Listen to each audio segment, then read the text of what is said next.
మొదటి 2 వచనాలు చదవండి అమ్మా. వీలైతే మైక్లో చదవండి.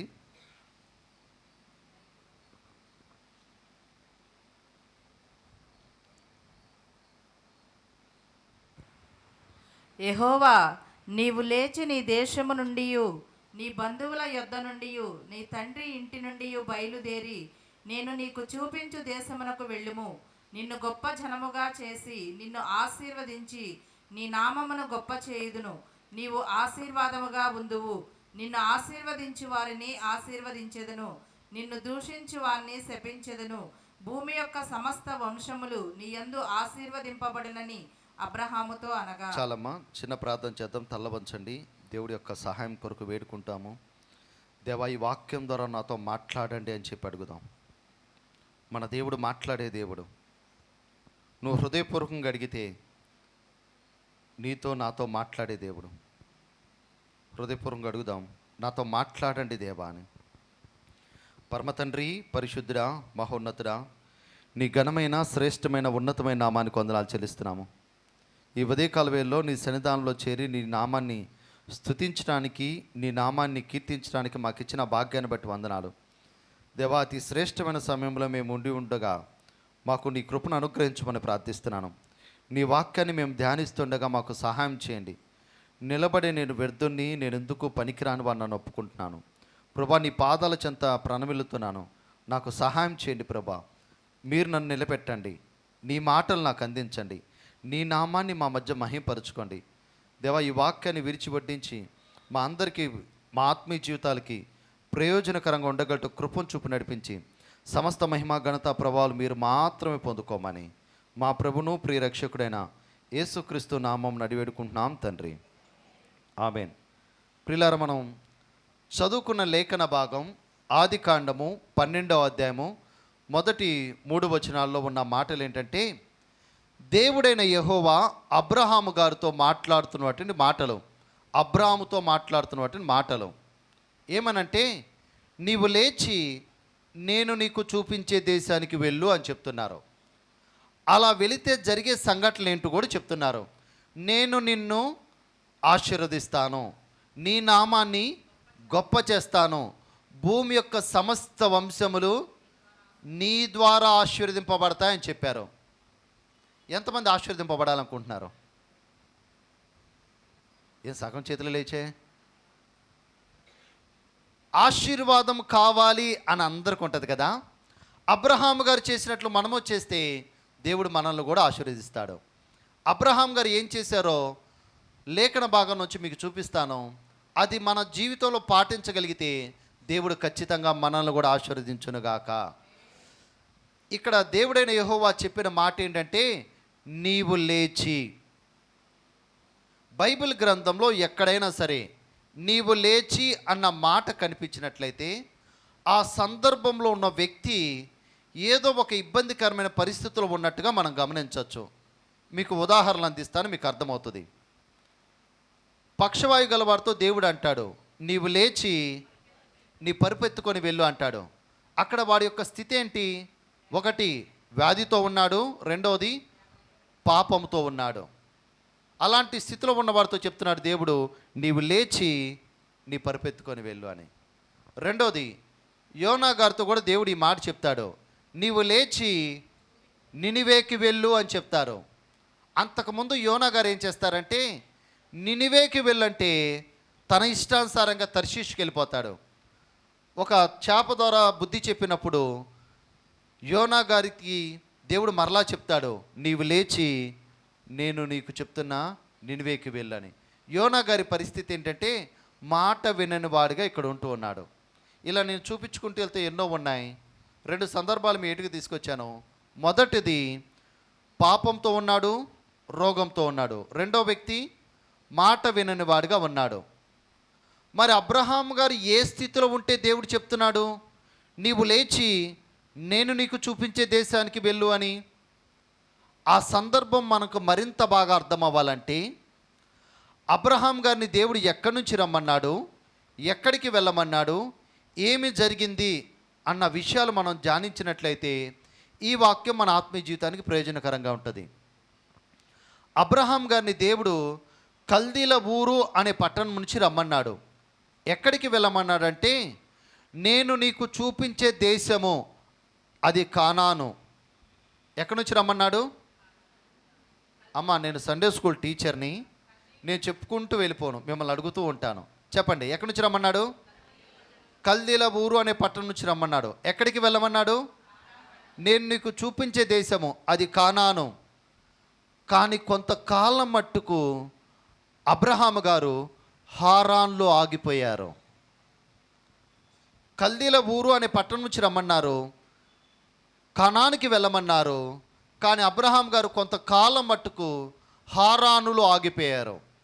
ఈ పట్టణాలకి అబ్రహాం గారి యొక్క ఆత్మీయ జీవితానికి ఉన్న సందర్భము, లేకపోతే ఆ యొక్క వారి పట్టణాలకి ఆయన ఆత్మీయ జీవితానికి ఉన్నటువంటి విషయాలను కనుక మనం ధ్యానించినట్లయితే ఈ వాక్యం మన జీవితానికి ప్రయోజనకరంగా ఉంటుంది. మొదటిది, అబ్రహాం గారు కల్దీల ఊరు అనే పట్టణంలో ఉన్నప్పుడు ఆయన యొక్క పరిస్థితి ఏంటంటే, ఆయన ఒక విగ్రహారాధికుడుగా ఉన్నాడు. ఆయన ఒక విగ్రహారాధికుడుగా ఉన్నాడు. దేవుడు తెలియని వ్యక్తిగా ఆయన ఉంటూ ఉన్నాడు. ఇక్కడ కూర్చున్న మన జీవితంలో కూడా ఎన్నో విగ్రహాలను పెట్టుకొని బతుకుతూ ఉంటాం. కనపడే విగ్రహాలు కొన్ని, కనబడని విగ్రహాలు కొన్ని. విగ్రహం అంటే మనకొచ్చే తలంపు ఏంటంటే, ఏదో ఒక ప్రతిమను చేసి దాన్ని పూజిస్తేనో సాగిలు పడితేనో అదే విగ్రహం అనుకుంటూ ఉంటాం. కనపడే విగ్రహాలు కొన్ని, కనపడకుండా మన మనస్సులో గూడు కట్టుకున్న విగ్రహాలు ఎన్నో. అది నీ యొక్క చదువు అవ్వచ్చు, నీ ఉద్యోగం అవ్వచ్చు, నీ ఆస్తిపాస్తులు అవ్వచ్చు, నీ ధనం అవ్వచ్చు, నీ కులం అవ్వచ్చు, ఏదన్నా అవ్వచ్చు. నీకు అర్థమయ్యే భాషలో చెప్పాలంటే, దేవుని కంటే ఎక్కువగా దేన్నైతే నువ్వు ప్రేమిస్తావో అది నీ జీవితంలో ఒక విగ్రహమే. దేవుని కంటే ఎక్కువగా దేన్నైనా నువ్వు ప్రేమిస్తే అది నీ జీవితంలో ఒక విగ్రహమే. నేను చిన్నప్పటి నుంచి సండే స్కూల్కి వెళ్ళాను, భక్తిగానే పెరిగాను.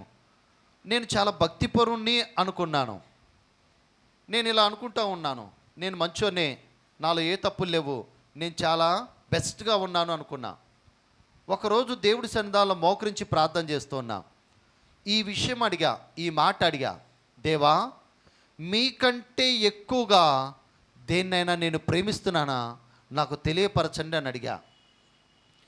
నిజంగా నా జీవితంలో అనుభవించి చెప్తున్నాను, దేవుడు ఒక పెద్ద లిస్టే బయటికి చెప్పాడు. ఇదిగో నీ జీవితంలో ఇది ఉంది, నీ జీవితంలో ఇది ఉంది, నీ జీవితంలో ఇది ఉందని ఒక పెద్ద లిస్టే బయటికి చెప్పాడు. వాటన్నిటినీ ఆ రోజు ఒప్పుకున్నాను, విడిచిపెట్టి ఉన్నాను. ప్రియులారా, ఎన్నోసార్లు నీ జీవితంలో నువ్వు ఆశీర్వాదాన్ని అనుభవించబోవడానికి గల కారణం ఏంటంటే, నీ జీవితంలో నీ మనసులో గూడు కట్టుకున్న విగ్రహాలే.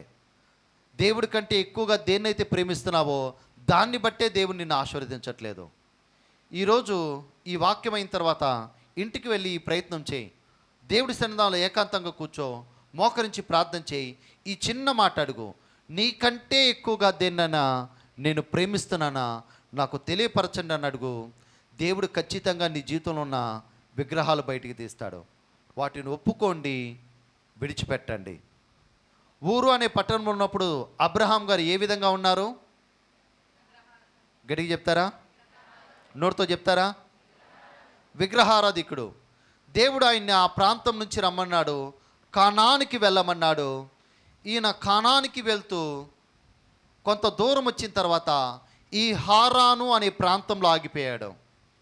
ఈ హారాను ఎలాంటిదంటే, ఇది ఒక నులివెచ్చని స్థితి. అటు లోకంలో లేడు, ఇటు దేవుడు కోరుకున్నట్టుగా పరిశుద్ధతలో లేడు. ఈ హారాను ఎటువంటిదంటే నులివెచ్చని స్థితి, నులివెచ్చని ఆత్మీయత, నులివెచ్చని జీవితము, నులివెచ్చని పరిస్థితులు. ఇతనితో దేవుడు చెప్పాడు కానానికి వెళ్ళు అని, కానీ హారాన్లో ఆగిపోయాడు. హారాను ఎలాంటిదంటే ఒక కంఫర్ట్ జోన్. ఎటువంటి చీకు చింత ఇబ్బంది లేనటువంటి కంఫర్ట్ జోన్ ఇది. దేవుడి కొరకు ఏదైనా చేయాలన్న తాపత్రయం లేనటువంటి జీవితం ఇది, కంఫర్ట్ జోన్ ఇది. అటు లోకంలో లేడు, ఇటు దేవుడు కోరుకున్నట్టుగా పరిశుద్ధతలో లేడు. నులివెచ్చని స్థితిలో ఇతను జీవిస్తున్నాడు. ఇది మీకు అర్థం అవ్వాలంటే మా సండే స్కూల్ పిల్లలకు ఒక మాట చెప్తూ ఉంటాం. ఒక బర్త్డే రోజు ఒక పిల్లవాడు ఒక మంచి కుక్క పిల్లను కొనుక్కోవాలనుకున్నాడు. వాళ్ళ అమ్మ దగ్గర గొడవ చేసి మొత్తానికి కుక్క పిల్లను కొనుక్కోవడానికి డబ్బులు తీసుకున్నాడు. షాప్కి వెళ్ళాడు. ఒక తెల్లటి కుక్క పిల్లను కొన్నాడు. దాన్ని మంచిగా బాక్స్లో ప్యాక్ చేశాడు. పట్టుకొని ఇంటికి వెళ్తూ ఉంటుంటే గ్రౌండ్లో పిల్లలు క్రికెట్ ఆడుతూ కనిపించారు. ఆ బాక్స్ పక్కన పెట్టేసి వాళ్ళతో క్రికెట్ ఆడుతూ ఉన్నారు. ఈ బాక్స్ను గమనించిన స్నేహితులు ఏం చేశారంటే ఆ బాక్స్ ఓపెన్ చేసి అందులో కుక్క పిల్లని తీసేసి పంది పిల్లని పెట్టి యాజ్ టీజ్గా బాక్స్ ప్యాక్ చేశారు. ఈ విషయం తెలియక ఇంటికి తీసుకెళ్తా ఉన్నాడు. మమ్మీ మంచి కుక్క పిల్లని కొన్నా చూడు అని చెప్పి ఓపెన్ చేయగలనే ఏముంది అందులో? దీన్ని కొన్నావేంట్రా, మార్చుకురా అంటే మళ్ళీ షాప్కి వెళ్తున్నాడు. మరలా గ్రౌండ్లో ఆగారు. ఫ్రెండ్స్ మరలా మార్చారు. దాన్ని పంది పిల్లని తీసేసి కుక్క పిల్లని పెట్టారు. షాప్కి వెళ్ళాడు. అంకుల్ ఏం అడిగితే ఏమి ఇచ్చారు? నువ్వు కుక్క పిల్ల అడిగా కుక్క పిల్ల ఇచ్చా. ఓపెన్ చేయగల ఏముంటుంది? కుక్క పిల్లే ఉంది. ఏదో పొరపాటు జరిగిపోయింది. మళ్ళీ ఇంటికి వెళ్తా ఉన్నాడు. మరలా గ్రౌండ్లో ఆగాడు. ఫ్రెండ్స్ మరలా మార్చాడు. ఇంటికి వెళ్తే ఏముంది? నోటితో చెప్తారా? నోటితో చెప్తారా? కొంచెం గట్టిగా చెప్తారా? నోటితో చెప్పండి అమ్మా. పంది పిల్ల. షాప్కి వస్తే, ఇంటికి వెళ్తే, షాప్కి వస్తే నోటితో చెప్పండి. ఇంటికి వెళ్తే, షాప్కి వస్తే ఏమనుకోబాకండి. ఎంతోమంది ఆత్మీయ జీవితాలు ఈ విధంగానే ఉంటాయి. చర్చికి వస్తే మనంత పరిశుద్ధులు ఉండరు. చర్చికి వస్తే మనంత భక్తిపరులు ఉండరు. చర్చికి వస్తే మనంత ఆత్మీయపరులు ఎవరు ఉండరు. ఇంటి దగ్గర ఏంటి నీ సాక్షి జీవితం? నువ్వు ఉద్యోగం చేసే చోట నీ సాక్షి జీవితం ఏమిటి? నువ్వు చదువుకునే చోట నీ సాక్షి జీవితం ఏమిటి? నీ ఇరుగు పొరుగు వారు చూసి నేనేమంటున్నారు? వీళ్ళు క్రైస్తవులు, వీళ్ళు ప్రార్థనా పరులు, వీళ్ళు భక్తి పరులు అన్ని గురించి చెప్తున్నారా? అమ్మో ఆ మహాతల్ల, ఆ గయ్యాల్దా అన్ని గురించి మాట్లాడుతున్నారా? ప్రిలారా, ఇక్కడ ఇంటి దగ్గర ఎక్కడైనా మనం ఒకే రీతిగా ఉండాలి. అబ్రహాం గారు హారాన్లో ఉన్నప్పుడు ఆయన పరిస్థితి ఏంటంటే నులివెచ్చని స్థితిలో ఉన్నాడు. నులివెచ్చని స్థితిలో ఆయన ఉంటూ ఉన్నప్పుడు ఆయన జీవితంలో జరిగిన 4 సంఘటనలు, కానాన్లో ఆయన జీవితంలో జరిగిన 4 సంఘటనలు మీకు వివరిస్తాను, మీకే అర్థమవుతుంది. హారానులో అబ్రహాం గారు ఆగిపోయినప్పుడు ఆయన ఆత్మీయ జీవితంలో జరిగిన మొదటి సంఘటన ఏంటంటే ఆదికాండము 11వ అధ్యాయం 32వ వచనం చదవండి. అమ్మా స్లోగా చదవండి, గట్టిగా చదవండి.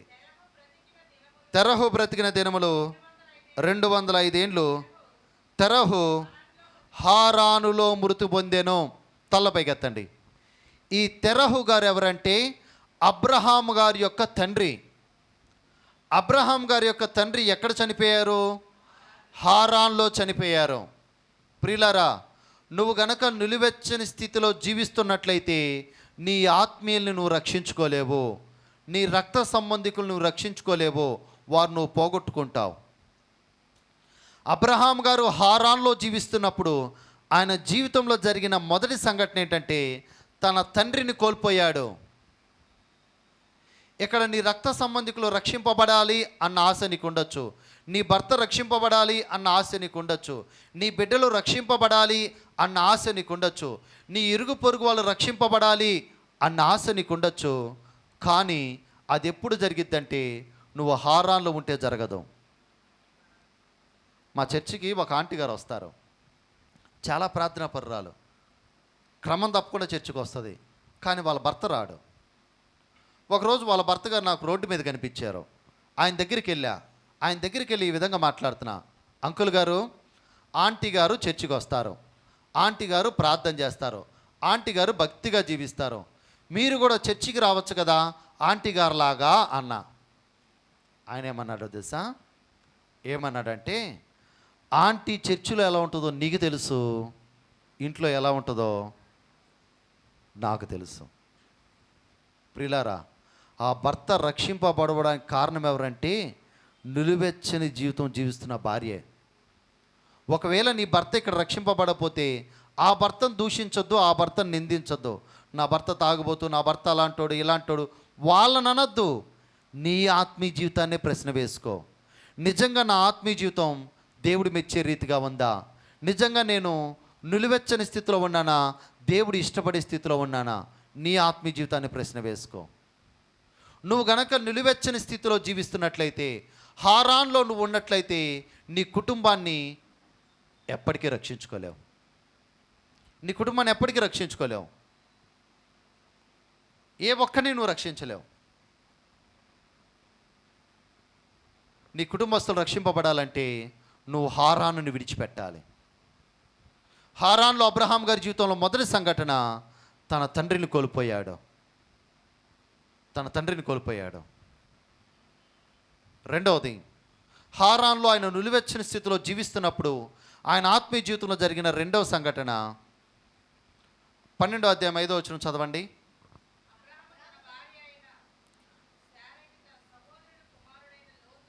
హారానులో తానును వారిని అర్జించిన యావదాస్తిని, వారు సంపాదించిన సమస్తను వారిని తీసుకొని కానాను దేశంలో వెళ్ళటకు బయలుదేరి కానాను దేశంలోకి వచ్చిరి. మనం చదువుకున్న లేఖన భాగంలో దేవుడైన యెహోవా అబ్రహాం గారితో ఏం చెప్పారు? అబ్రహామా, నేను నీకు చూపించే దేశానికి వెళ్ళు, నేను నిన్ను ఆశీర్వదిస్తాను. అదేనా చెప్పింది. అబ్రహాం గారు ఏం చేస్తున్నారో తెలుసా? పిలిచిన పిలుపును మర్చిపోయి ఆస్తి సంపాదనలో పడ్డాడు. హారానులో తానును వారును అర్జించిన యావదాస్తి, ఆస్తి సంపాదన కోసం పిలిచాడు దేవుడు అబ్రహాముని. కనానికి వెళ్ళయ్యా, కానాన్లో నిన్ను ఆశీర్వదిస్తాను అన్నాడు. కానీ పిలిచిన పిలుపును మర్చిపోయాడు. ఈ హారాన్ ఎలాంటిదంటే కంఫర్ట్ జోన్, ఇక్కడే ఉండాలనిపిస్తుంది. అక్కడే ఉన్నాడు. అక్కడే ఉండి ఆయన చేస్తున్న ప్రయత్నం ఏంటంటే ఆస్తి సంపాదనలో పడ్డాడు. ఆస్తి సంపాదించుకుంటూ అన్నాడు. ప్రియులారా, హారాన్లో పిలిచిన పిలుపును మర్చిపోయాడు. ఇక్కడ కూర్చున్న నీవు, దేవుడు నీకు రక్షణ అనుగ్రహించింది ఎందుకంటే రక్షింపబడిన నీవు అనేక మందిని రక్షిస్తావని. రక్షింపబడిన నీవు అనేక మందిని రక్షిస్తావని చెప్పి దేవుడు నీకు రక్షణ అనుగ్రహించి ఉన్నాడు. సూటిగా ఈ ప్రశ్న అడుగుతున్నాను, ఆ పనిలోనే నీవు ఉన్నావా? ఏ ఒక్కరినైనా నీ ద్వారా రక్షించావా? ఏ ఒక్కరినైనా నీ ద్వారా సంఘానికి నడిపించావా? ఏ ఒక్క ఆత్మకైనా సువార్త చెప్పావా? అలా చెప్పలేదు అంటే నువ్వు హారాన్లో బ్రతుకుతున్నావని అర్థం. నువ్వు నిలువెచ్చని స్థితిలో బ్రతుకుతున్నావని అర్థం. నువ్వు పిలిచిన పిలుపును మర్చిపోయావు అని దాని అర్థం. హారాన్లో రెండవ సంఘటన, పిలిచిన పిలుపును మర్చిపోయాడు. మేము ఏజెన్సీ ప్రాంతాలకు వెళ్తూ ఉంటాం. ఎలాంటి ప్రాంతాలకు వెళ్తామంటే వెరీ డీప్ ఫారెస్ట్లోకి వెళ్తూ ఉంటాం. అక్కడ అంత దూరంలో ఒక యవనస్తురాలు ఉంది. నన్ను తీసుకెళ్ళిన దైవజనులు, ఆ అమ్మాయి తలకి అది చూసారా అన్నాడు. నేను ఫోటో తీస్తూ డిజైన్ భలేగా ఉందండి అన్నా. అది డిజైన్ కాదండి, సరిగా చూడండి అన్నాడు. కొంచెం దగ్గరికి వెళ్ళిన తర్వాత చూసా, ఏంటో తెలుసా, అది జీడిగింజ కాల్చి వాతలు పెట్టారు. ఇక్కడ నుంచి ఇక్కడ దాకా జీడిగింజ కాల్చి వాతలు పెట్టారు. ఆయన చెప్పిన తర్వాత నా మనస్సు విరిగిపోయింది. అది చూడంగానే, ఆ అమ్మాయిని చూడంగానే నా మనస్సు అంతా పగిలిపోయింది. జీడిగింజ కాల్చి వాతలు పెట్టారా? ఎందుకోసమండి అన్నా. ఎందుకోసమంటే తలనొప్పి తగ్గట్లేదని. ప్రియులారా, ఆ ప్రాంతానికి 2.5 కిలోమీటర్ కాలినడక నడుచుకుంటూ వెళ్ళాను. దారి కూడా ఉండదు. మురికి ప్రాంతం కూడా వెళ్తూ ఉంటాము. గుట్టలు దాటుకుంటూ వెళ్తాము, చెట్లు దాటుకుంటూ వెళ్తాము, కాలువలు దాటుకుంటూ వెళ్తాము. అలా 2.5 కిలోమీటర్లు దాటుకుంటూ వెళ్తే ఆ యవనస్తురాల దగ్గరికి వెళ్తే వాటికి వాటర్ ఫెసిలిటీ లేదు, ఎలక్ట్రిసిటీ లేదు, మెడిసిన్ లేనే లేదు అక్కడ. ఆ యవనస్తురాల పరిస్థితి అది. ఆ ప్రాంతంలో మేము పరిచయం చేస్తున్నప్పుడు అక్కడ మేము విన్న మాటలు, యేసు ప్రభు గురించి మీకు తెలుసా అంటే వాళ్ళు చెప్పిన మాట, మా చెవులతో మేము విన్న మాట మీతో చెప్తున్నాను వినండి. ఆయన ఎవరు? ఆయన ఎప్పుడు మా ఊరు రాలేదు అన్నారు. ఇది మన ఆంధ్ర రాష్ట్రంలో పరిస్థితుల్లో చెప్తున్నా. ప్రియులారా, దేవుడు నీకు రక్షణ అనుగ్రహించింది ఎందుకంటే రక్షింపబడే నీవు అనేక మంది రక్షిస్తావని. దేవుడి పక్షాన ఇక్కడ నిలబడి చెప్తున్నాను, ఒక ఛాలెంజ్ ఇస్తున్నాను. ఆ ఛాలెంజ్ ఏంటంటే ఈ సంవత్సరం అయ్యేలోపు ఒక్కరినైనా నీ ద్వారా రక్షించు, ఒక్క ఆత్మనైనా సంఘంలో చేర్చు. వింటున్నారా? హలో, వింటున్నారా? నేను ఒక ఛాలెంజ్ ఇచ్చా, ఎవరైనా తీసుకుంటారా? అది ఏదనయ్యా ఆశీర్వాదం ఇచ్చే తీసుకుని వెళ్ళిపోతా అన్నట్టుంది. ప్రిలారా, ఆశీర్వాదం ఊరకనే రాదు, దేవుడు చెప్పినట్టు చేస్తేనే వస్తుంది. హారాన్లో మొదటి సంఘటన ఎవరిని కోల్పోయాడు? రెండవ సంఘటన ఏం జరుగుతుంది? పిలిచిన పిలుపుని మర్చిపోయి ఆస్తి సంపాదనలో పడ్డాడు. మూడవది, హారాను ఎలాంటిదంటే ఈయన ఆత్మీయ జీవితానికి ఒక పెద్ద స్పీడ్ బ్రేకర్. ఇది ఆస్తి సంపాదన ఒక రోజులో జరిగిద్దా? నోరుతో చెప్పండి, ఒక రోజులో జరిగిద్దా? మీ పితరులు కూడా ఎవరైనా ఈ ప్రాంతానికి వచ్చినప్పుడు, అరే బాబు నేను కట్టుబట్టలతో వచ్చాను, అప్పుడు అక్కడ ఎన్ని పొలాలే ఏముండేవి కాదు, నేను ఇలా ఇలా ఇలా ఇలా ఈరోజు ఈ స్థితికి వచ్చాం, ఇది మీరు విన్నారా? లేకపోతే ఒకే రోజు డాబా కట్టేశారా? హలో, ఒకే రోజు డాబా కట్టేశారా? అంచెలంచెలుగా ఎదిగారా? క్రమంగా ఎదిగారు. ఆస్తి సంపాదన కూడా ఒక రోజులో జరగదు. హారాన్లో ఈయన ఏం చేస్తున్నాడంటే ఆస్తి సంపాదనలో పడ్డాడు. అది ఒక రోజులో జరిగిన పరిస్థితి కాదు. హారాను ఈయన ఆత్మీయ జీవితానికి ఒక పెద్ద స్పీడ్ బ్రేకర్గా ఉండిపోయింది. ఇంతకాలము అని లెక్క కట్టి చెప్పలేం, కానీ కొంతకాలం మట్టుకు ఈయన హారాన్లోనే ఆగిపోయాడు. ఈ ప్రశ్న అడుగుతాను, మీకు అర్థమైద్ది. మీకు ఎవరైనా పుట్టిన బిడ్డలు ఎవరైనా ఉన్నట్లయితే, ఆ బిడ్డలు ఎదుగుదల లేకుండా ఉంటే మీకు ఎలా ఉంటుంది? ఈ ప్రశ్న కూడా అర్థం కాలేదా? అర్థమైతే నోటితో చెప్పండి సమాధానం. బాధగా ఉంటుంది. ఎదిగాడు, మానసికంగా మతి స్థిమితం లేదు, ఏ విధంగా బిహేవ్ చేయాలో అర్థం కావట్లా, మీకు ఎలా ఉంటుంది? బాధగానే ఉంటుందా? సూటిగా ఒక ప్రశ్న తీసుకొస్తున్నాను, ఆలోచించండి. దేవుడు నీ ఆత్మీయ జీవితాన్ని చూసి సంతోషిస్తున్నాడా, బాధపడుతున్నాడా? బాధపడుతున్నాడు అన్న సమాధానం నీదైతే నువ్వు ఇంకా హారాన్లో ఉన్నావని అర్థం, ఇంకా నులివెచ్చని స్థితిలో ఉన్నావన్నావు, ఇంకా ఆత్మీయంగా మరుగుజ్జుతనంలో ఉన్నావని అర్థం. ఆత్మీయంగా మరుగుజ్జుతనాన్ని దేవుడు ఇష్టపడడు. నీ జీవితాన్ని దేవుడు కోరుకునేది ఏంటంటే పరిపూర్ణతలోకి నీవు రావాలి అని కోరుకుంటూ ఉంటాడు. హారాన్లో ఈయన పరిస్థితి ఏంటంటే ఆత్మీయంగా ఎదుగుదలలో లేడు, ఆత్మీయంగా ఒక పెద్ద స్పీడ్ బ్రేకర్ ఆయనకు అడ్డుగా ఉన్నట్టుగా ఉంది. ప్రియులారా, అబ్రహాము హారాన్లో ఆగిపోయినప్పుడు ఆత్మీయంగా మరుగుజ్జుతనంలో ఉన్నాడు, ఆత్మీయ ఎదుగుదల లేదు ఆయన జీవితంలో. ఇక్కడ కూర్చున్న నీవు సంవత్సరాలు గడుస్తూ ఉండగా నీ ప్రార్థనా జీవితము క్రమక్రమంగా పెరగాలి, నీ వాక్య ధ్యానము క్రమక్రమంగా పెరగాలి, సంఘ పరిచర్య క్రమక్రమంగా పెరగాలి, అలాగే ఆత్మీయ ఎదుగుదల క్రమక్రమంగా పెరగాలి. నువ్వు పెరుగుతూ వెళ్తున్నావా, గ్రాడ్యువల్గా తగ్గిపోతూ ఉన్నావా? నువ్వు ఎదుగుతూ ఉన్నట్లయితే దేవుడు నీ ఆత్మీయ జీవితాన్ని చూసి సంతోషిస్తాడు. నువ్వు క్రమంగా దిగజారుతున్నట్లయితే నిన్ను చూసి బాధపడతాడు. హారాను ఈయన ఆత్మీయ ఎదుగుదలకి ఒక పెద్ద స్పీడ్ బ్రేకర్. 4వ మాట చెప్పి ముందుకెళ్తాను. హారాన్లో ఈయన ఉన్నప్పుడు మొదటి సంఘటన ఏం జరిగింది? ఎవరిని కోల్పోయాడు? రెండో సంఘటన ఆస్తి సంపాదనలో పడ్డాడు. మూడోది ఆత్మీయంగా మరుగుజ్జుతనం అని గుర్తుపెట్టుకోండి. 4వది హారాన్లో ఎటువంటి బలిపీఠాలు కట్టలేకపోయాడు. హారాన్లో అబ్రహాం గారు ఎటువంటి బలిపీఠాలు కట్టలేకపోయాడు. ప్రాముఖ్యంగా ప్రార్థన అనే బలిపీఠాన్ని కట్టలేకపోయాడు. హారాన్లో బలిపీఠాలు ఉండవు.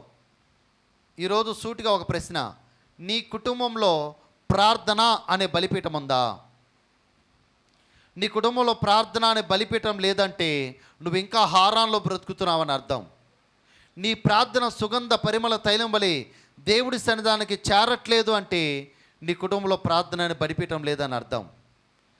ఇక్కడ కూర్చున్న మీ బిడ్డల ముఖాలు చూసుకోండి ఒకసారి, ఈ చిన్న బిడ్డల ముఖాలు.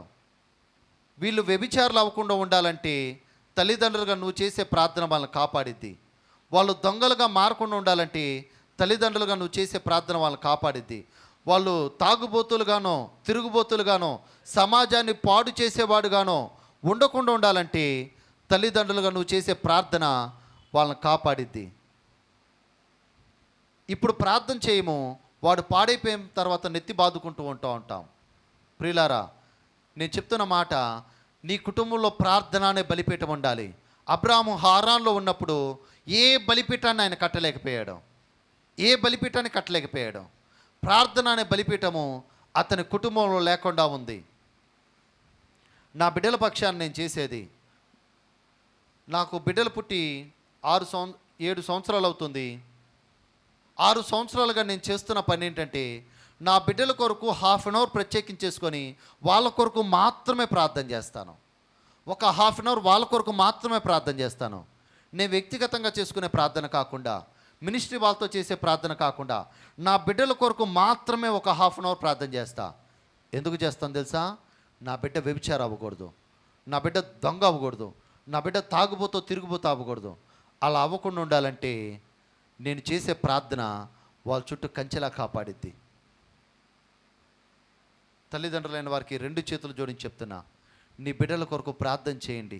రేయి మొదటి జామున వారి కొరకు కన్నీరు కార్చండి. ఈ మాట తెగించి చెప్తున్నాను. ఈరోజు కనుక నువ్వు వారి కొరకు కన్నీరు కార్చకపోతే వారు ఒకరోజు నీ కళ్ళలో కన్నీళ్ళు తెప్పిస్తారు. అర్థమైంది అనుకుంటున్నా ఈ మాట. ఈరోజు దేవుడి సన్నిధానంలో వారి కొరకు నువ్వు కన్నీరు కార్చకపోతే జరిగేది ఏంటంటే, ఒకరోజు వాడి చెడ్డ ప్రవర్తన ద్వారా నీ కళ్ళలో కన్నీరు తెప్పిస్తారు. నీ బిడ్డల కొరకు ప్రార్థన చేయండి. హారాన్లో 4 సంఘటనలు. మొదటిది, రెండవది, మూడవది, నాలుగోది, బలిపీఠాలు కట్టలేకపోయాడు. ఇలాంటి స్థితిలో ఉన్న అబ్రహాంతో దేవుడు చెప్తున్నాడు, అబ్రహామా, నేను నిన్ను కోరుకుంది హారాన్లో కాదు, కనానికి రా. నీవు లేచి నేను నీకు చూపించే దేశానికి వెళ్ళు అని చెప్పబడిన సందర్భమే మనం చదువుకున్న సందర్భం. అప్పుడు అబ్రహాం గారు హారాన్లోంచి లేచి కానానికి వెళ్ళాడు. కానాన్లో ఆయన జీవితంలో జరిగిన 4 సంఘటనలు మీకు చూపిస్తాను. మీకు మరింత బాగా ఈ ఆ వాక్యం అర్థమైంది. కానాన్లో దేవుడు కోరుకున్నటువంటి పరిశుద్ధతలో అబ్రహాం గారు ఉన్నప్పుడు ఆయన జీవితంలో జరిగిన 4 సంఘటనల్లో మొదటిది 14వ అధ్యాయం 14వ వచనం చదవండి అమ్మా. 14వ అధ్యాయం 14వ వచనం. అబ్రాము తన తమ్ముడు చెరపట్టబడినని విని తన ఇంట పుట్టి అలవర్చబడిన 318 మందిని వెంటబెట్టుకొని దాను మట్టుకు ఆ రాజులను తరిమెను. రాత్రివేళ అతన్ను అతని దాసులను వారికి ఎదురుగా మొనలు తీర్చి వారిని కొట్టి దమస్కునకు ఎడమ తట్టునున్న హోబా మట్టుకు తరిమి ఆస్తి యావత్తు తిరిగి తెచ్చి తన తమ్ముడైన లోతును అతని ఆస్తిని స్త్రీలను ప్రజలను తిరిగి తీసుకొని వచ్చాను. చాలమ్మా.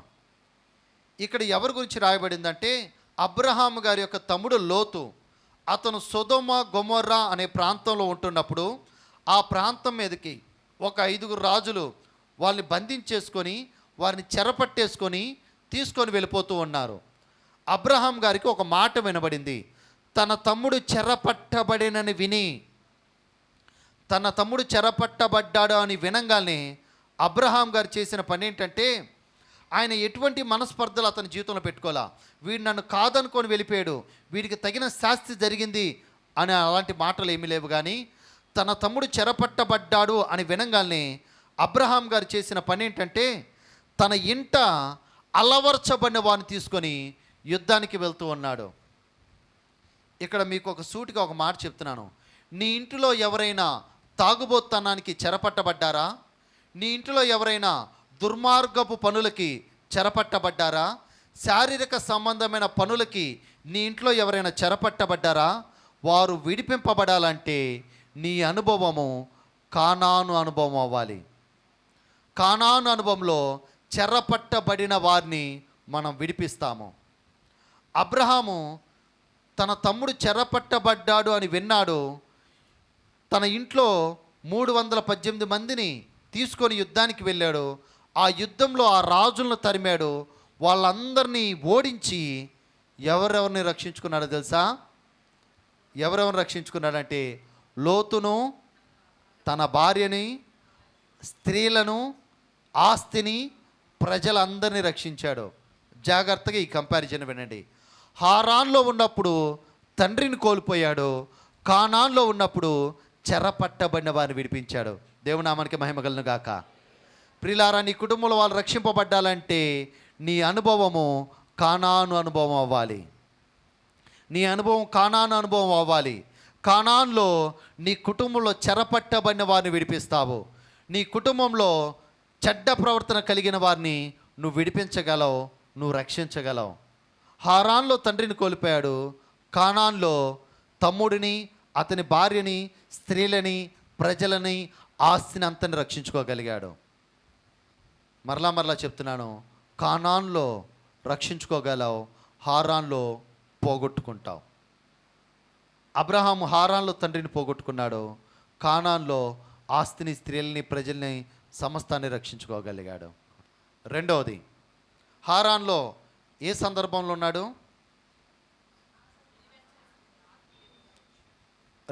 రెండో మాట నేను చెప్పింది, పిలిచిన పిలుపుని మర్చిపోయి దేనికోసం ప్రయాసపడుతున్నాడు? ఆస్తి సంపాదనలో పడ్డాడు.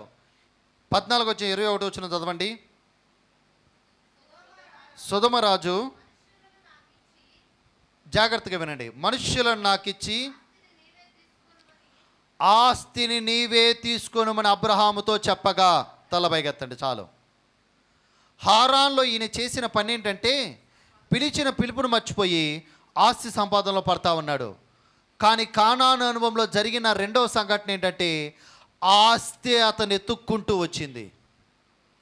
ఆస్తి అబ్రహాంని ఎత్తుక్కుంటూ వచ్చింది. సొదొమరాజు చెప్తున్న మాట, అయ్యా ప్రజలు మాత్రం నాకు ఇవ్వు, ఆస్తి మొత్తం నువ్వే తీసుకో అంటున్నాడు. ప్రియులారా, హారాన్లో నువ్వు కష్టపడతావు, కానాన్లో దేవుడు నిన్ను ఆశీర్వదిస్తాడు. ఆమె చెప్పాలనుకుంటే చెప్పండి. హారాన్లో నువ్వు కష్టపడతావు, కానాన్లో దేవుడే నిన్ను ఆశీర్వదిస్తాడు. నా ఆత్మీయ జీవితంలో నేను అనుభవించి చెప్తున్నాను. నా తండ్రి నేను 7వ తరగతి చదువుతున్నప్పుడు చనిపోయాడు. అప్పటి నుంచి ఇప్పటి వరకు దేవుడే నా తండ్రి అయ్యాడు. నేను 10th క్లాస్తో అప్పుడే ఆపేయాల్సి వచ్చింది. కానీ దేవుడు మహాకృప, ఇంటర్మీడియట్ చదువు కూడా దేవుడు కృప చూపించాడు. ఇంటర్మీడియట్తో నా చదువు ఆపేయాలి, డిగ్రీ చదువుకోవడానికి దేవుడు కృప చూపించాడు. డిగ్రీతో చదువు ఆపేసి వేరొక ఉద్యోగం చేసుకోవాలి, ఒక ఉద్యోగం కూడా నాకు వచ్చింది. కానీ దేవుడు మహాకృప, ఎంసీఏ చదువుకోవడానికి దేవుడు కృప చూపించాడు. 6 సంవత్సరాలు సాఫ్ట్వేర్ ఇంజనీర్గా వర్క్ చేయడానికి దేవుడు నాకు కృపను చూపించాడు. ఇదంతా నా మెరిట్ వల్ల కానీ దేని వల్ల కానీ జరగలేదు, దేవుడే నన్ను ఆశీర్వదించాడు. 6 సంవత్సరాలు నేను సాఫ్ట్వేర్ ఇంజనీర్ వర్క్ చేశాను. ప్రతి సాటర్డే నేను చేసే పని ఏంటంటే, నాకు సాటర్డే సండే సెలవు, సాటర్డే చర్చికి వెళ్ళిపోయేవాడిని, ఉపవాసం ఉండేవాడిని. నా రక్త సంబంధికుల గురించి, నాకు గుర్తొచ్చిన ప్రతి ఒక్కరి గురించి పేరు పేరున ప్రార్థన చేసేవాడిని. ఎంతోమంది అట్టి విధంగా రక్షింపబడ్డారు. నేను దేవుని వెతకడం మొదలుపెట్టాను, దేవుడికి నా యొక్క సమయాన్ని ఇవ్వటం మొదలుపెట్టాను. నాకు 2016 సంవత్సరంలో వివాహమైంది. సంవత్సరంన్నరగా మాకు పిల్లలు లేరు. దేవుడి సన్నిధానంలో ఒకరోజు వేదంతో ప్రార్థన చేస్తున్నాను. మా చర్చిలో ఒక చిన్న పిల్లవాడు తండ్రి దగ్గర నుంచి అలా తాత దగ్గరికి నడుచుకుంటూ అటు ఇటు తిరుగుతూ ఉంటుంటే నా గుండెలో ఒక్కసారిగా బాధ కలిగింది. దేవా, ఇంక నేను తట్టుకోలేను, నాకు కూడా బిడ్డలనివ్వని అక్కడే ఉండి ప్రార్థన చేశాను. సంవత్సరంన్నర తర్వాత దేవుడు మా ప్రార్థన ఆలకించాడు. ఆలస్యానికి ప్రతిగా దేవుడు రెట్టింపు ఘనతనిచ్చాడు. ఒక బిడ్డ కోసం ఎదురు చూస్తున్నాం. మా ప్రెగ్నెన్సీ కన్ఫర్మ్ అయిన తర్వాత గర్భంలో ట్విన్స్ ఉన్నారు. అలా ప్రెగ్నెన్సీ గుండా వెళ్తున్నప్పుడు 7 నెలలై 7 రోజులైంది. నా భార్యకి హై బీపీ వచ్చేసింది. నేను ఆఫీస్లో ఉన్నాను, నాకు ఫోన్ వచ్చింది, హాస్పిటల్లో హై బీపీలో ఉన్నది నీ భార్య, తన్ని హాస్పిటల్ అడ్మిట్ చేయాలి, త్వరగా రా అని. హాస్పిటల్కి ఈవినింగ్ వెళ్ళాను ఆఫీస్ ముగించుకొని. అప్పటికే నా భార్యను తీసుకెళ్ళి ఐసీలో పెట్టేశారు. నేను ఒక 5,000 రూపాయలు సమకూర్చుకొని వెళ్ళా. అది నవంబర్ 28, 2018 మంత్ ఎండింగ్. నా దగ్గర కూడా డబ్బులు లేవు. ఒక 5,000 రూపాయలు సమకూర్చుకొని వెళ్ళా. అప్పటికే నా దగ్గర డబ్బులు ఉన్నాయన్నీ కట్టించేసుకుంటూ ఉన్నారు, ధనం లేదు. నా భార్యకి 4,870 రూపాయలు ఐసీ ఛార్జెస్ కట్టాలి. ఆ డబ్బులన్నీ అయిపోతూ ఉన్నాయి, ధనమంతా పోతూ ఉంది. నా భార్యకి గుర్రపోతం వచ్చేస్తుందని చెప్పారు. అయితే బ్రెయిన్కి కానీ కిడ్నీస్ కానీ ఎక్కడైనా అది స్ట్రోక్ ఇచ్చేస్తుంది, నేను చెప్పలేనన్నారు. ఏదైనా జరగచ్చు. సి సెక్షన్ చేసి నీ బిడ్డలను బయటికి తీసేయాల్సి వచ్చేస్తుంది. ఏదైనా జరగచ్చు. తల్లి కానీ బిడ్డ కానీ బతుకుతారు. ఏదైనా జరిగిద్ది, నేనేం గ్యారంటీ ఇవ్వలేదని చెప్పి నా చేత సంతకాలు పెట్టించుకుంటూ ఉన్నారు. ఆ హాస్పిటల్లోనే కూర్చొని ఒక చిన్న ప్రార్థన చేస్తున్నా. దేవా, నా భార్యకి కానీ నా బిడ్డలకు కానీ ఏదైనా జరుగుతుంది అని చెప్పి నాకు ఎటువంటి అనుమానం లేదు, నాకు ధనం లేదు, ధన సహాయం చేయని ప్రార్థన చేస్తున్నా. డిసెంబర్ 1వ తారీఖు వచ్చింది. ₹4,870 ఐసీ ఛార్జెస్ కట్టాలి. ఒక్క రూపాయి కూడా నా జేబులో లేదు. ఆ రాత్రి అంతా అక్కడ గడిపి ఇంటికి వెళ్ళాను. ఇంటికి వెళ్ళి ఫ్రెష్ అయ్యే ముందు ఒక చిన్న ప్రార్థన చేసుకున్నా. దేవా, నా భార్యకు కానీ నా బిడ్డలకు కానీ ఏదన్నా అవుతుందని చెప్పి నాకు ఎటువంటి అనుమానం లేదు. ఐసీ ఛార్జెస్ కట్టాలి, నా దగ్గర ధనం లేదు, నాకు ధన సహాయం చేయి. ఇదే నా చిన్న ప్రార్థన. ఫ్రెష్ అయ్యి వచ్చేలోపుకి నాకు ఒక ఫోన్ కాల్ వచ్చింది. నీ భార్యని ఆపరేషన్ థియేటర్కి తీసుకెళ్లారు, త్వరగా రా అని. నేను వెళ్ళేలోపు సి సెక్షన్ చేశారు, నా బిడ్డలను బయటికి తీశారు. ఎవరు పుట్టారంటే, నేను అంతకుముందుగానే పేర్లు పెట్టుకున్న పాప బాబు కావాలని కెవిన్, జోషికా ఇద్దరు పుట్టారు. ఇప్పుడు మూలుగా నాకు మీద తాటికే పడింది. ఐసీయూ ఛార్జెస్ కట్టడానికే డబ్బులు లేవు నా దగ్గర. ఇప్పుడు నేను ఆపరేషన్ ఛార్జెస్ కట్టాలి, ఐసీయూ ఛార్జెస్ కట్టాలి. నా బిడ్డలు 52 రోజులు ప్రీమెచ్యూర్గా పుట్టారు, వాళ్ళని తీసుకెళ్ళి ఇంక్యుబేటర్లో పెట్టారు, వాళ్ళకి డబ్బులు కట్టాలి. ప్రిలారా, నేను నమ్ముకున్న దేవుడు సజీవుడు. ఆమేన్. జరిగిన సంఘటన నేను అనుభవించి రుచి చూచి మీతో చెప్తున్న సంఘటన వినండి. ఐసీయూ ఛార్జెస్ కట్టాలి, ఆపరేషన్ ఛార్జెస్ కట్టాలి, ఇంక్యుబేటర్ ఛార్జెస్ కట్టాలి. వీటన్నిటి విషయంలో దేవుడు చూపిన మహాకృప. డిసెంబర్ 1వ తారీఖు మనం అనుకునే అమెరికన్ హాస్పిటల్లో, సెయింట్ యాన్స్ హాస్పిటల్లో ఏదన్నా ఆపరేషన్ జరిగితే అది ఫ్రీ. నేను రూపాయి కూడా కట్టాల్సిన అవసరం లేదు. చప్పగా ఉంది. క్లాప్స్ అవసరంలా, ఏం అవసరంలా. చెప్తే దేవుని మహిమపరుస్తూ అల్లే చెప్పండి, లేకపోతే మీకు ఇబ్బంది అయితే అది కూడా చెప్పాల్సిన అవసరం. ఆమేన్. ఒక్క రూపాయి కూడా కట్టాల్సిన అవసరం లేదు. అబ్బా, ఒక్కరోజు వచ్చింది, ఇంకొద్ది రోజులు వస్తే బాగుండు అనుకున్నా. ఆ హాస్పిటల్లో హైయెస్ట్ అడ్మినిస్ట్రేటివ్ చూస్తున్నటువంటి నన్ను వచ్చి నాతో చెప్పిన మాట, ఒక్కరోజు ఏంటి, నువ్వు డిశ్చార్జ్ అయ్యి వెళ్ళే అంతవరకు సమస్తము free. Blood test free, room rent free, incubator charges free, medicine free, నడుము కట్టుకునే నడుకట్టు కూడా ఫ్రీగా ఇచ్చారు. ఒకడు కొనుక్కోమన్నారు, బిడ్డలకి డైపర్లు మాత్రమే కొనమన్నారు. అదెందుకో వాళ్ళు ఫ్రీగా ఇవ్వలా. ప్రియులారా, కానాను అనుభవం నీదైతే నీ అవసరతలు దేవుడు తీరుస్తాడు, నీ కన్నీరు దేవుడు తుడుస్తాడు, నిన్ను అవసరతలు ఆయన ఆదుకుంటాడు. అది మాత్రం అయిపోయింది అనుకుంటున్నారా? ఇంకా ఉంది. 14 రోజులకి డాక్టర్ నాకు ఫోన్ చేసింది, నీ బిడ్డకి ఎన్నో మెడిసిన్ వాడుతున్నాము, అతను వెయిట్ పెరగట్లేదు, పుట్టినప్పుడు కేజీ 240 గ్రాములు ఉన్నాడు, గ్రాడ్యువల్గా తగ్గుకుంటూ 980 గ్రాములకు వచ్చేసాడు. వేరొక హాస్పిటల్కి తీసుకెళ్ళు, లేకపోతే నీ బిడ్డ బతకపోవచ్చు అన్నాడు. నేను నా బిడ్డను తీసుకెళ్ళి ఒక అంబులెన్స్లో నోరి హాస్పిటల్కి తీసుకెళ్తున్నా. నిజం చెప్తున్నాను, బిడ్డను తీసుకెళ్తున్నాను అంట కంటే ఒక అస్థి పంజరాన్ని తీసుకుని వెళ్తున్నాను నేను. ఇందాక మీతో అన్నాను కదా, నీ బిడ్డలు ఎదుగుదల లేకపోతే నీకు ఎలా ఉంటుందని. ఆ బాధ నాకు తెలుసు, ఆ వేదన నాకు తెలుసు, ఆ కన్నీరు నాకు తెలుసు. నా బిడ్డని నోరి హాస్పిటల్లో జాయిన్ చేయించాను. ఒక 60,000 రూపాయలు సమకూర్చుకున్నాను, బంగారం అంతా పెట్టేసి. 60,000లో బయటకు వచ్చేస్తాం అనుకున్నాము. 3,50,000 రూపాయలు బిల్లు వేశారు నెల రోజుల నుంచి. 60,000తో బయటకు వచ్చేస్తా అనుకుంటే 3,50,000 రూపాయలు బిల్లు వేశారు. అక్కడ కూడా హాస్పిటల్లో నాది ఒకే ఒక్క ప్రార్థన, దేవా, నా బిడ్డకి ఏదో అవుతుందన్న ఆలోచన లేదు, ధనం లేదు, ధనం సహాయం చేయి. దేవుడు మహాకృప ఏంటో తెలుసా? 4 లక్షల రూపాయలకి సీఎం రిలీఫ్ ఫండ్ రిలీజ్ అవ్వడానికి దేవుడు కృప చూపించాడు. నేను కట్టిన డబ్బులు కూడా నాకు రిటర్న్ ఇచ్చేశారు. ప్రిలారా, కానాను అనుభవం నీదైతే నీ అవసరతలన్నీ దేవుడు తీరుస్తాడు. నా విశ్వాసాన్ని నేను ఎలాగా దేవుడు డెవలప్ చేశాడంటే, నా బిడ్డకి 10 లక్షల్లో ఒకడుకుండే వ్యాధి ఉంది. 3 సంవత్సరాలు అలాగే ఉండేవాడు, కదిలేవాడు కూడా కాదు, మెడ నిలిపేవాడు కాదు. 3 సంవత్సరాలు అలాగే ఉండేవాడు. 3 కేజీలు 4 కేజీల మధ్య ఉండేవాడు అంతే.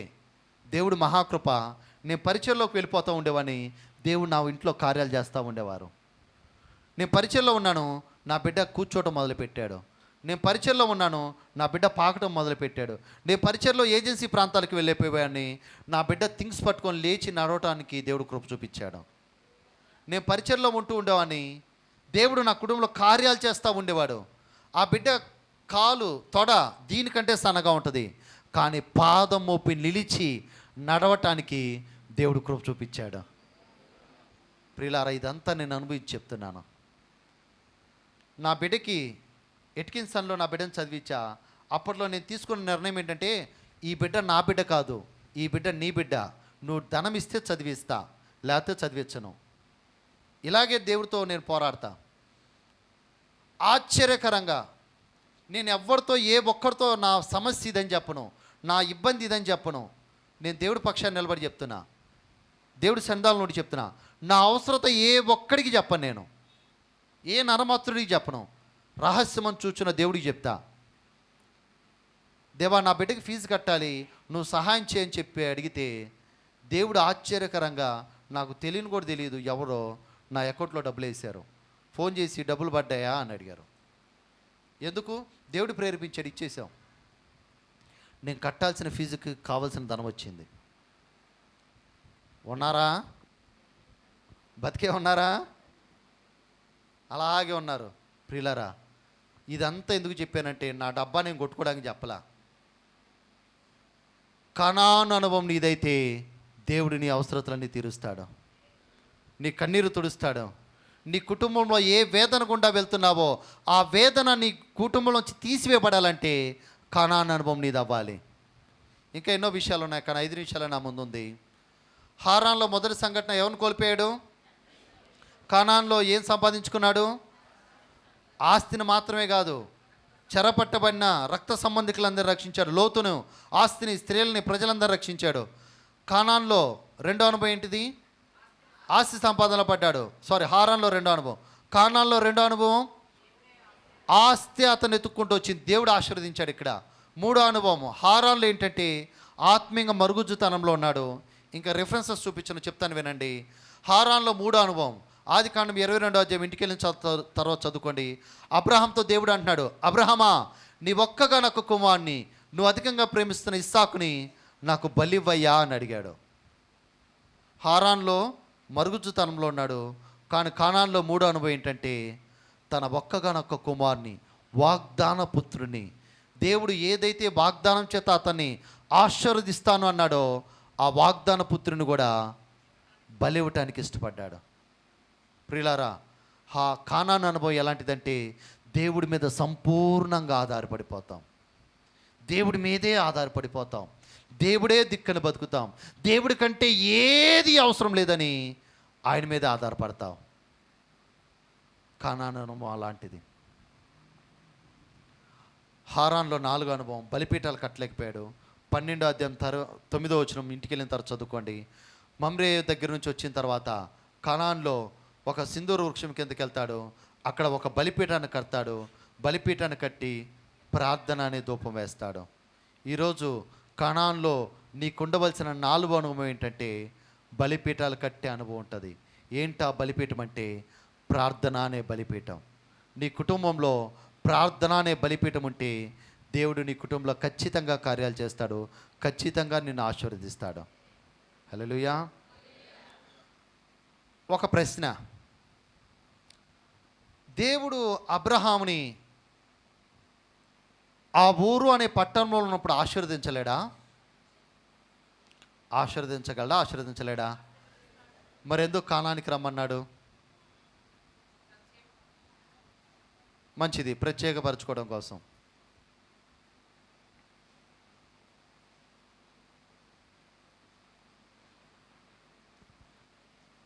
నేను లేఖనం చదువుకున్నప్పుడు నాకు అర్థమైంది, చెప్తాను వినండి. అబ్రహాముని దేవుడు ఊరు అనే పట్టణంలో కూడా ఆశీర్వదించగలడు. అబ్రహమా, ఆ విగ్రహం తీసేయి, నేనే దేవుణ్ణి, ఇదిగో ఇది చదువుకో, నాకు ప్రార్థన చేయి, నిన్ను ఆశీర్వదిస్తాని అక్కడ కూడా ఆశీర్వదించగలడు. కానీ సహోదరు చెప్పినట్టుగా ఆయన ప్రత్యేకింపబడాలి. ఇంకోటి, కానాను స్వతంత్రించుకోవాలంటే అదంత ఈజీ మ్యాటర్ కాదు. కానాను చుట్టూ శరీర సంబంధులు ఆక్రమించుకొని ఉన్నారు. గాజా, గెరారు, సొదమ గొమర్రా ఇలాంటి అన్ని కనాను చుట్టూ సరిహద్దులుగా ఉన్నాయి. నువ్వు కనానుని స్వతంత్రించుకోవాలంటే శరీర సంబంధాలు జయించాలి. శరీర సంబంధాలు నువ్వు జయిస్తేనే అప్పుడే నువ్వు కానానుని స్వతంత్రించుకోగలవు. నీలో కలిగే కోపాన్ని, నీలో కలిగే అసూయని, నీలో కలిగే కామ క్రోధ మదమత్సరాల్ని, నీలో కలిగే ద్వేషాన్ని, వీటిని ఎప్పుడైతే నువ్వు జయిస్తావో అప్పుడే నువ్వు కానాను స్వతంత్రించుకోగలవు. సొదొమ గొమొర్రా లైంగిక పాపం బహుభయంకరంగా జరుగుతున్న ప్రాంతాలు అవి. గాజా బలవంతుడు సైతం బంధింపబడే ప్రాంతం అది. గెరారు అసూయపరులు ఉన్నటువంటి ప్రాంతం అది. ఇవన్నీ కానానుకి సరిహద్దులుగా ఉన్నాయి. ఎప్పుడైతే ఈ శరీర సంబంధాలు జయిస్తావో అప్పుడే నువ్వు కానానును స్వతంత్రించుకోగలవు.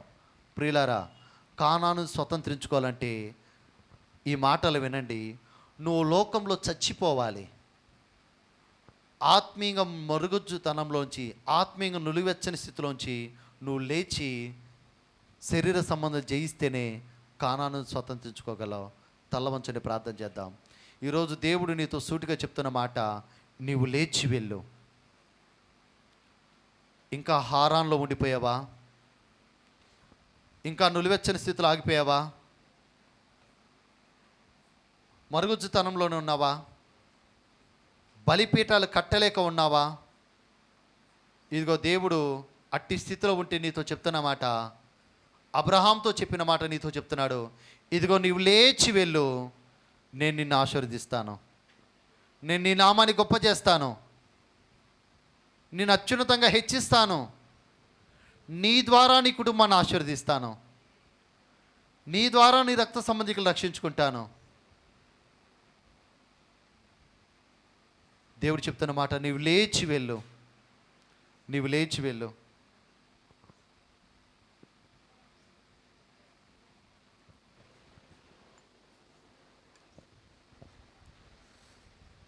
దేవుడు మనల్ని ఎరిగిన దేవుడు.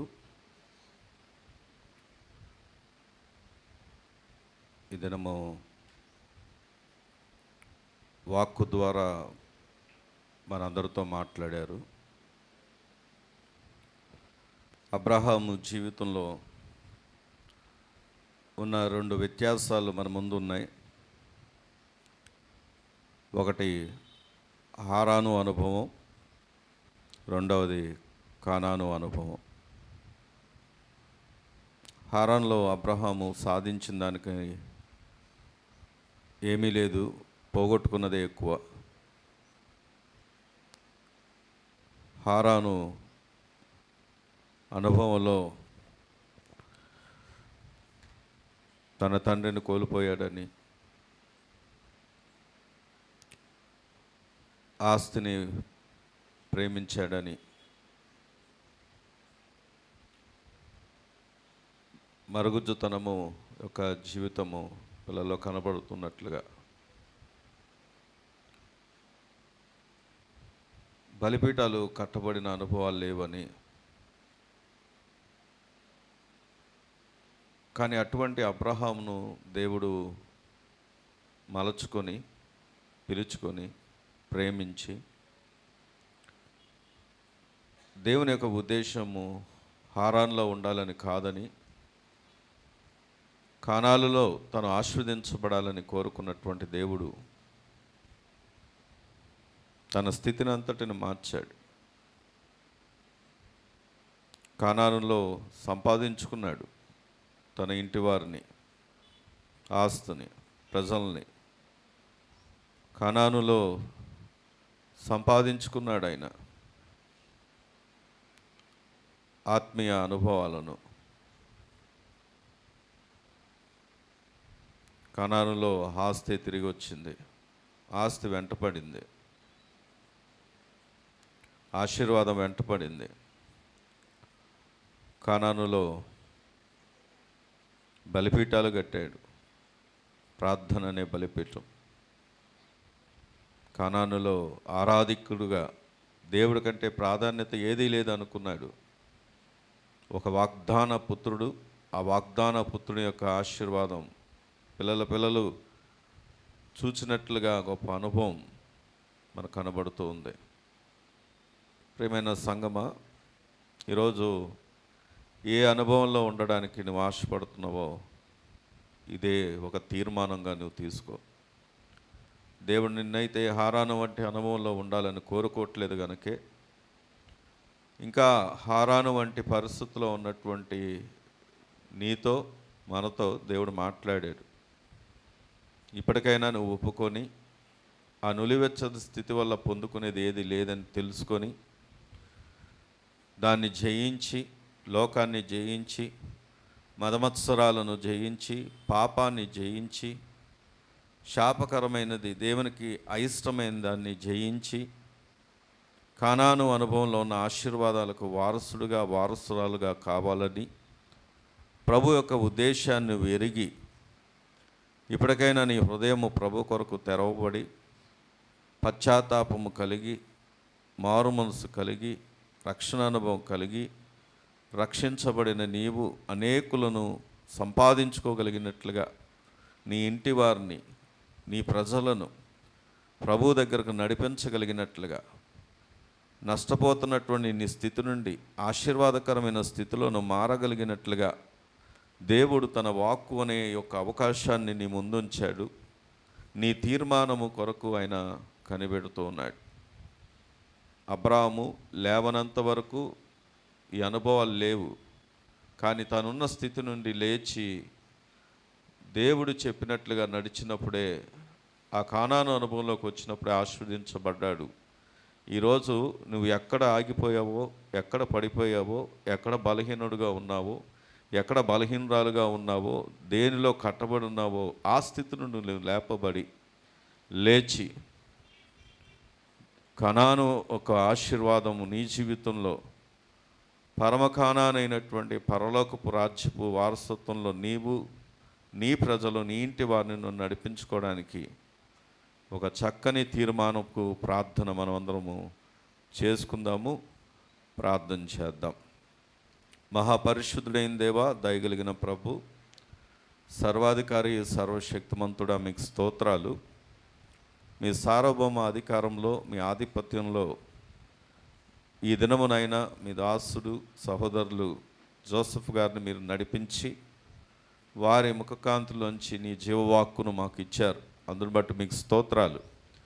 మమ్మల్ని ఎరిగిన దేవుడు, ప్రతి ఒక్కరిని ఎరిగిన దేవుడు గనక మేము హారాను వంటి స్థితిలో నష్టపోయే వారంగా ఉండకుండా కానాను వంటి అనుభవాల్లో, కానానులో పొందుకున్న ఆశీర్వాదంలో, ఇగో ఆయన ఏ రీతిగా అబ్రహాము దీవించబడ్డాడో అలాగున మేము దీవించబడి ఇతరులకు కూడా దీవెనకరంగా ఉండడానికి దేవా, ఈ దినమునైనా మా అవలక్షణాలన్నిటిని విడిచిపెట్టి అయా మేము మీకు మాదిరిగా బ్రతకగలిగినట్లుగా మీ సహాయము దయచేయమని ప్రార్థన చేస్తున్నాం. అవును నాయన, ఎందుకు మేము మా ఇంటి వారిని సంపాదించుకోలేకపోతున్నాం, ఎందుకు మా బిడ్డలు మేము సంపాదించుకోలేకపోతున్నామో, ఎందుకు మా కుటుంబాలు మీ వద్దకు రాలేకపోతున్నాయో, ఎందుకు నాయన మా ప్రజలైన వారు మీకు దూరంగా ఉన్నారు అని ఒక ప్రశ్న మా ముందుంచావు. కారణము మేమేనని అయా ఇగో తండ్రి నాయన, మేము ఉండాల్సినట్లుగా నమ్మకంగా, యథార్థంగా, పరిశుద్ధంగా, పవిత్రంగా, ప్రత్యేకంగా అయా ఇగో తండ్రి కానానులో ఉండవలసినటువంటి మా జీవితాలు హారాన్లో గడుపుతూ నాయన నష్టపోతున్నామని తెలియజేసినందుకు మీకు స్తోత్రాలు. అయా వినువారంగా మాత్రమై ఉండి దాని ప్రకారంగా ప్రవర్తించిన వారమైతే మమ్మల్ని మేమే మోసపుచ్చుకుంటున్నామని మీ వాక్యం సెలవిస్తూ ఉండగా దేవా, మేము మోసపుచ్చబడే వారంగా, ఇతరులకు మోసకరంగా మేము ఉండకుండా ఇతరులకు ఆశీర్వాదకరంగా మాకు మేము అయా మీ ఎదుట మేము నమ్మకంగా నిలిచినట్లుగా మీ సహాయం దయచేయమని ప్రార్థన చేస్తున్నాం. నీ బిడ్డలు ఎంతమంది అయితే ఈ తీర్మానం కొరకు నాయన వారు ప్రార్థిస్తున్నారో వారందరినీ మీరు దీవించండి. ఆ తీర్మానంలో మీరు స్థిరపరచండి, ఆ తీర్మానంలో మీరు బలపరచండి. అంతవరకు నమ్మకంగా నడవగలిగినట్లుగా మీ కృపా సహాయము దయచేయమని ప్రార్థన చేస్తున్నాం. అయా మరి నాయన, ఏ ఒక్కరును దాటి వెళ్లకుండా ప్రతి ఒక్కరూ కూడా నాయన రక్షించబడి ఆ రక్షణకు తగినట్లుగా నమ్మకంగా బ్రతికి అయా అనేకులను నాయన సంపాదించి అయా ఒక ఆత్మనైనా రక్షించలేరాన ఆ యొక్క సవాళ్ళను స్వీకరించి రక్షించి అయా రక్షణలోకి నడిపించగలిగినట్లుగా మీ ఆత్మ సహాయం ప్రతి ఒక్కరికి దయచేయమని ప్రార్థన చేస్తూ నాయనా ఇతను మీ మాటను విత్తిన మీ దాసుని అయా వారి కుటుంబాన్ని, వారి బిడలను, వారి పరిచయను మరి ఆయా స్థలాలకు, మారుమూల ప్రాంతాలకు, ఏజెన్సీ ప్రాంతాలకు వారు వెళ్తూ ఉండగా క్షేమాన్ని వారికి దయచేసి అయా వారికి కావలసినటువంటి అవసరతలన్నింటిలో తోడుగా ఉండి వారి ద్వారా ఇంకా బలమైనటువంటి పరిచర్య ఆ ప్రాంతాల్లో జరిగినట్లుగా అనేకులు నాయన మీ వద్దకు రాగలిగినట్లుగా మీ సహాయమును దయచేయండి. మరి నాయన సండే స్కూల్ పరిచర్లు, అలాగే నాయన యూత్ పరిచర్లు కూడా మీరు దీవించండి. ప్రాముఖ్యంగా గిడియన్స్ పరిచర్య ఏదైతే నాయన ప్రభా ఇగో వారు చెప్పినట్లుగా ఎందరో జీవితాలు నాయన మరణానికి ముందు కూడా బ్రతికించబడ్డారు. మరి ఆ పరిచయను ఇంకను విస్తరింపజేసి పరిచయను బలపరిచి దానికి కావలసినటువంటి ప్రతి ఆర్థిక సహాయము, అలాగే నాయన ప్రభా వ్యక్తుల యొక్క సహాయమును కూడా మీరు ఇచ్చి మీరు ఆ పరిచయను దీవించమని ప్రార్థన చేస్తూ ఈ దినము మరొకసారి కూడి ఉన్న బిడ్డలందరికీ కూడా మీ దీవెనాశీర్వాదాలు దయచేసి సమస్త మహిమ ఘనత ప్రభావాలు మీ ఘనమైన నామానికి పొందుకొనమని మా ప్రభువును రక్షకుడైన యేసుక్రీస్తు వారి యొక్క శ్రేష్టమైన నామంలో ప్రార్థించి స్తుతించి పొంది ఉన్న మా పరమ తండ్రి. ఆమేన్.